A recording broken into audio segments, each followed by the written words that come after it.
The Alligator War, a short story by Horacio Quiroga. Narrated by Kenneth De Silva. There was a very big river in a region of South America that had never been visited by white men, and in it lived many, many alligators. Perhaps 100, perhaps 1,000. For dinner they ate fish, which they caught in the stream, and for supper they ate deer and other animals that came down to the waterside to drink. On hot afternoons in the summer, they stretched out and sunned themselves on the bank. But they liked nights when the moon was shining best of all. Then they swam out into the river and sported and played, lashing the water to foam with their tails, while the spray ran off their beautiful skins in all the colors of the rainbow. These alligators had lived quite happy lives for a long, long time. But at last, one afternoon, when they were all sleeping on the sand, snoring and snoring, one alligator woke up and cocked his ears. You know, the way alligators cock their ears. He listened and listened, and to be sure, faintly and from a great distance came a sound. Chug, chug, chug. "Hey," the alligator called to the alligator sleeping next to him. "Hey, wake up! Danger!" "Danger or what?" asked the other, opening his eyes sleepily and getting up. "I don't know," replied the first alligator. "It's a noise I've never heard before. Listen." The other alligator listened. Chock, chock, chock. In great alarm, the two alligators went calling up and down the riverbank, "Danger! Danger!" And all their sisters and brothers and mothers and fathers and uncles and aunts woke up and began running this way and that, with their tails curled up in the air. But the excitement did not serve to calm their fears. Chuck, chuck, chuck. The sound was growing louder every moment, and at last, away off down the stream, they could see something moving along the surface of the river, leaving a trail of grey smoke behind it, and beating the water on either side to foam.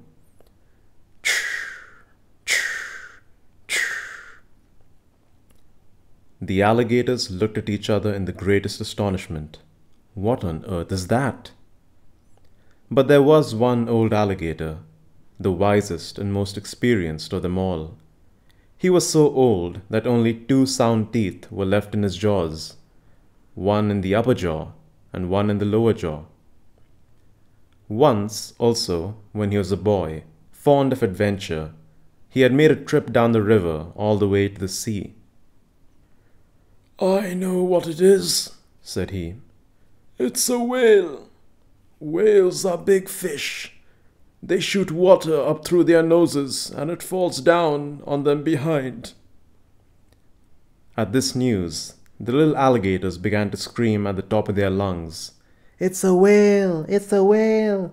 It's a whale!" And they made for the water, intending to duck out of sight. But the big alligator cuffed with his tail a little alligator that was screaming nearby, with his mouth wide open. "Dry up," he said. "There's nothing to be afraid of. I know what a whale is. They are frightened of us. They're always frightened." And the little alligators stopped their noise. But they grew frightened again a moment afterwards. The grey smoke suddenly turned to an inky black, and the was now so loud that all the alligators took to the water, with only their eyes and the tips of their noses showing at the surface.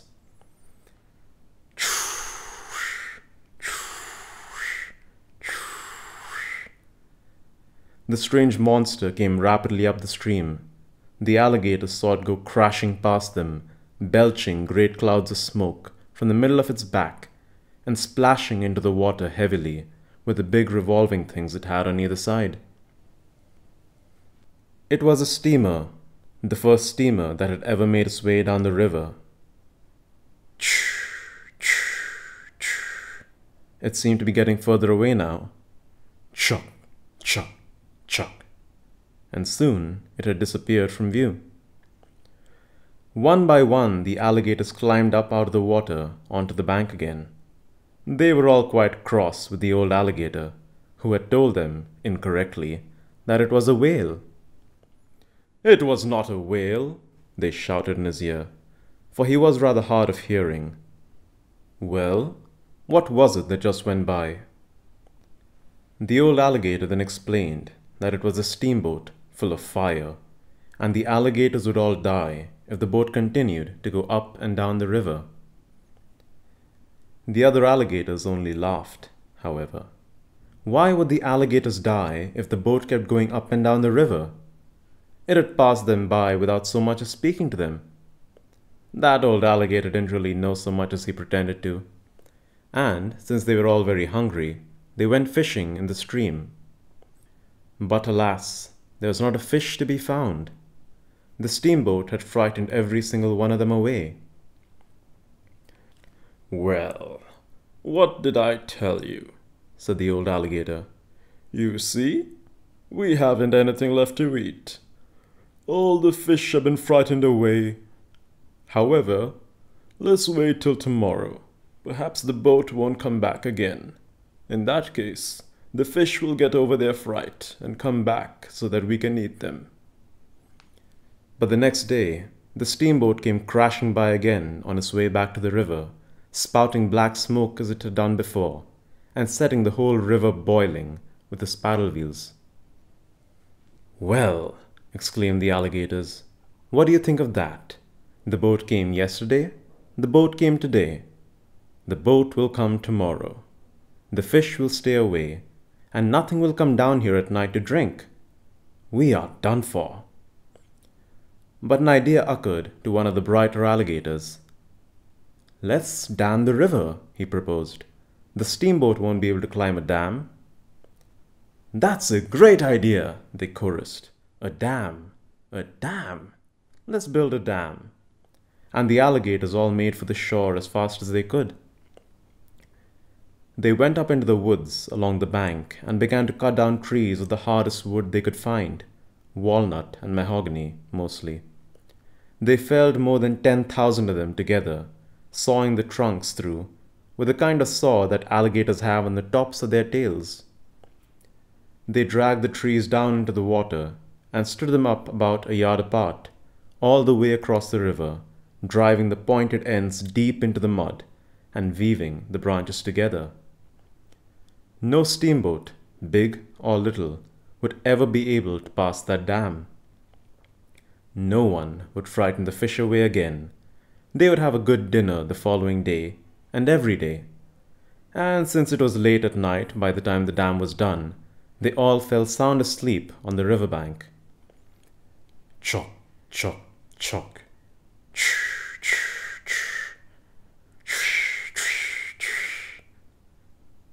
They were still asleep the next day when the boat came up, but the alligators barely opened their eyes, and then tried to go to sleep again.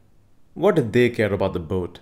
It could make all the noise it wanted, but it would never get by the dam. And that is what happened. Soon the noise from the boat stopped.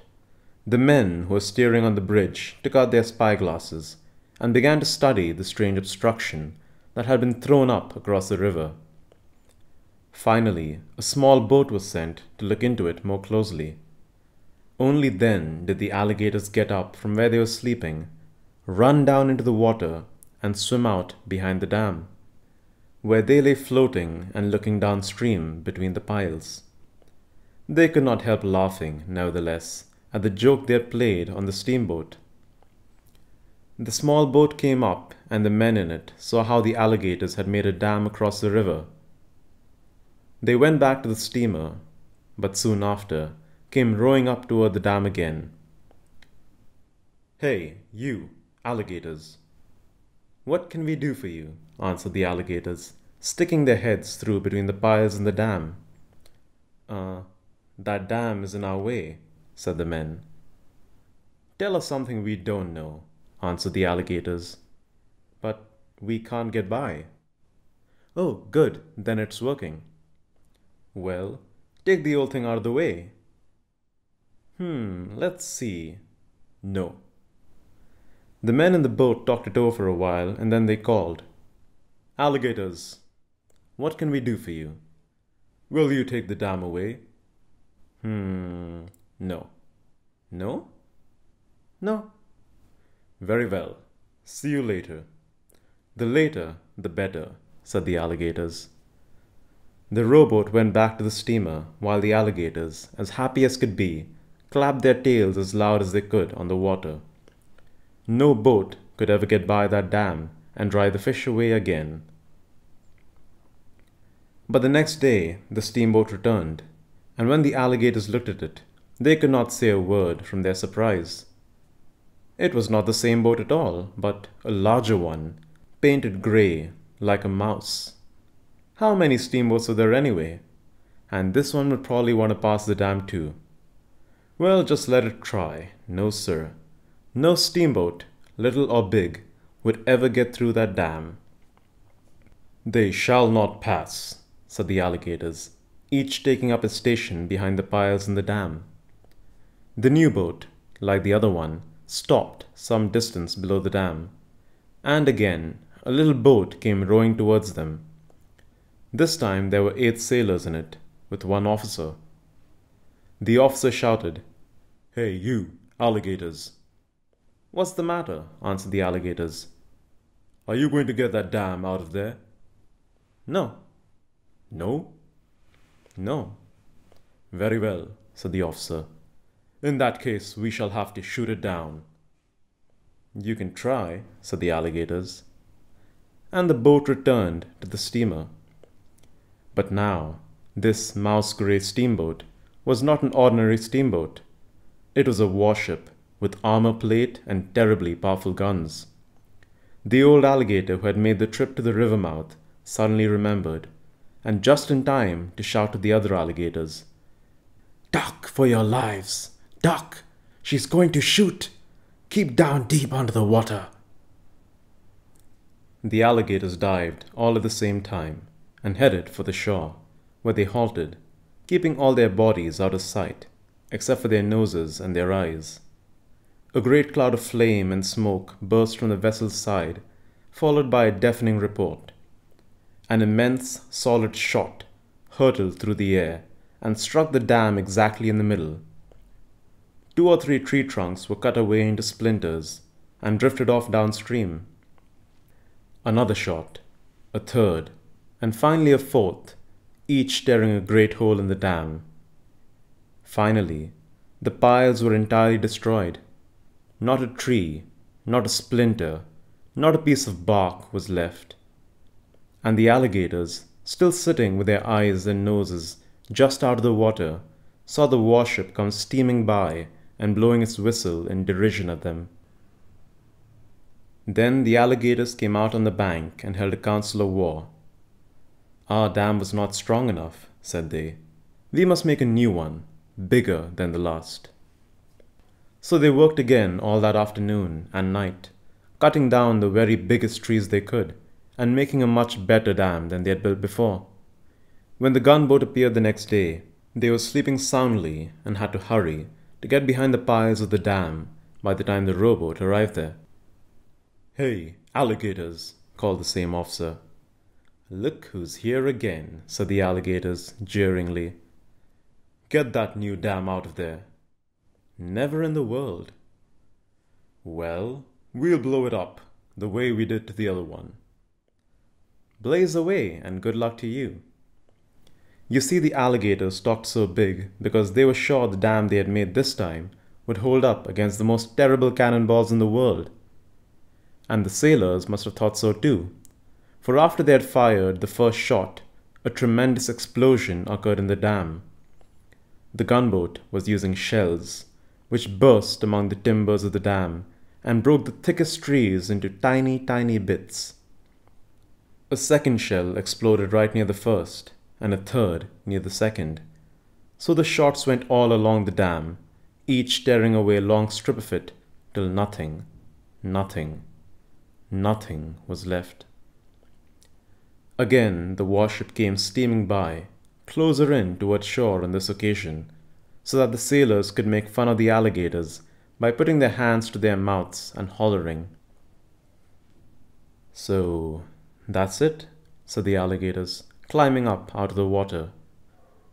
"We must all die, because the steamboats will keep coming and going, up and down, and leaving us with not a fish in the world to eat."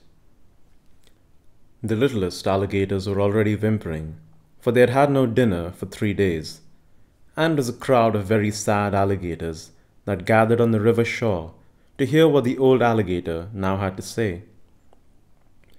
"We have only one hope left," he began. "We must go and see the surubee fish. When I was a boy, I took that trip down to the sea along with him. He liked the salt water better than I did, and went quite a way out into the ocean. There, he saw a sea fight between 2 of these boats, and he brought home a torpedo that had failed to explode. Suppose we go and ask him to give it to us. It is true, the surubee fish has never liked us alligators, but I got along with him pretty well myself. He is a good fellow at heart, and surely he will not want to see us all starve." The fact was that some years before, an alligator had eaten one of the surubee's favorite grandchildren, and for that reason, the surubee had refused ever since to call on the alligators or receive visits from them. Nevertheless, the alligators now trooped off in a body to the big cave under the bank of the river, where they knew the surubee fish stayed, with his torpedo beside him. There are surubee fish as much as 6 feet long, you know, and this one with the torpedo was of that kind. "Mr. Surubee," called the alligators at the entrance of the cave. Not one of them dared go in, you see, on account of that matter of the surubee's grandchild. "Who is it?" answered the surubee fish. "We're the alligators," the latter replied in a chorus. "I have nothing to do with alligators," grumbled the surubee crossly. But now the old alligator with the 2 teeth stepped forward and said, "It's me, surubee, your friend the alligator that traveled to the sea with you." "Well, well, where have you been keeping yourself all these years?" said the surubee, surprised and pleased to hear his old friend's voice. "Sorry, I didn't know it was you. How goes it? What can I do for you?" "We've come to ask you for that torpedo you found, remember? You see, there's a warship that keeps coming up and down our river, scaring all the fish away. It has armor plate, guns, the whole thing. We made one dam, and she knocked it down. We made another, and she blew it up. The fish have all gone away, and we haven't had a bite to eat in nearly a week. If you give us the torpedo, we'll sink their ship." The surubee fish sat thinking for a long time, scratching his chin with one of his fins. At last he answered, "As for the torpedo, all right, you can have it, in spite of what you did to my eldest son's firstborn. But there's one problem. Who knows how to work the thing?" The alligators were all silent. Not one of them had ever even seen a torpedo. "Well," said the surubee fish proudly, "I can see I'll have to go with you myself. I've lived next to that torpedo a long time. I know all about torpedoes." The first task was to bring the torpedo down to the dam. The alligators got into line, the one behind taking in his mouth the tail of the one in front. When the line was formed, it was fully 1/4 of a mile long. The surubee pushed the torpedo out into the current and got under it, so as to hold it up near the top of the water on his back. Then he took the tail of the last alligator in his teeth and gave the signal to go ahead. The surubee kept the torpedo afloat, while the alligators towed him along. In this way, they went so fast that a wide wake followed on after the torpedo, and by the next morning, they were back at the place where the dam was made. As the little alligators who had stayed at home reported, the warship had already gone by upstream. But this pleased the others all the more. Now they would build a new dam, stronger than ever before, and catch the steamer in a trap, so that it would never go home again. They worked all that day and all the next night, making a thick, almost solid dike, with barely enough room between the piles for the alligators to stick their heads through. They had just finished when the gunboat came into view. Again, the rowboat approached with the 8 men and their officer. The alligators crowded behind the dam in great excitement, moving their paws to hold their own with the current, for this time they were downstream. "Hey, alligators," called the officer. "Well," answered the alligators. "Did you build another dam?" "If at first you don't succeed, try again." "Get that dam out of there." "No, sir." "You won't?" "We won't." "Very well. Now you alligators just listen. If you won't be reasonable, we are going to knock this dam down too. But to save you the trouble of building a fourth, we're going to shoot every blessed alligator around here. Yes, every single last alligator, women and children, big ones, little ones, fat ones, lean ones, and even that old codger sitting there with only 2 teeth left in his jaws." The old alligator understood that the officer was trying to insult him with that reference to his 2 teeth, and he answered, "Young man, what you say is true. I have only 2 teeth left, not counting 1 or 2 others that are broken off. But do you know what those 2 teeth are going to eat for dinner?" As he said this, the old alligator opened his mouth wide, wide, wide. "Well, what are they going to eat?" asked one of the sailors. "A small man wearing a costume of a naval officer I see in a boat over there." And the old alligator dived under the water and disappeared from view. In the meantime, the Surubi had brought the torpedo to the very center of the dam, where 4 alligators were holding it fast to the river bottom, waiting for orders to bring it up to the top of the water. The other alligators had gathered along the shore, with their noses and eyes alone in sight as usual. The rowboat went back to the ship. When he saw the men climbing aboard, the Surubi went down to his torpedo. Suddenly, there was a loud detonation. The warship had begun firing, and the first shell struck and exploded in the middle of the dam. A great gap opened in it. "Now, now!" called the Surubi sharply, on seeing that there was room for the torpedo to go through. "Let her go! Let her go!" As the torpedo came to the surface, the Surubi steered it to the opening in the dam, took aim hurriedly with one eye closed, and pulled at the trigger of the torpedo with his teeth. The propeller of the torpedo began to revolve, and it started off upstream toward the gunboat. The timing was perfect. At that instant, a second shot exploded in the dam, tearing away another large section. From the wake the torpedo left behind it in the water, the men on the vessel saw the danger they were in, but it was too late to do anything about it. The torpedo struck the ship in the middle and went off. You can never guess the terrible noise that torpedo made. It blew the warship into 15,000 million pieces, tossing guns and smokestacks and shells and rowboats, everything, hundreds and hundreds of yards away. The alligators all screamed with triumph and made as fast as they could for the dam. Down through the opening, bits of wood came floating, with a number of sailors swimming as hard as they could for the shore. As the men passed through, the alligators put their paws to their mouths and teased them, as the men had done to them 3 days before. They decided not to eat a single one of the sailors, though some of them deserved it without a doubt, except that when a man dressed in blue uniform with gold braid came by, the old alligator jumped into the water off the dam and snap, snap, ate him in 2 mouthfuls. "Who was that man?" asked an ignorant young alligator who never learned his lessons in school and never knew what was going on. "It's the officer of the boat," answered the Surubi. My old friend said he was going to eat him, and eaten him he has. The alligators tore down the rest of the dam, because they knew that no boats would be coming by that way again. The Surubi, who had quite fallen in love with the gold lace of the officer, asked that it be given to him in payment for the use of his torpedo.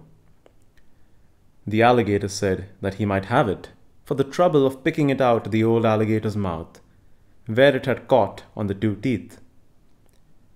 They gave him also the officer's belt and sword. The Surubi put the belt on just below his front fins and buckled the sword to it.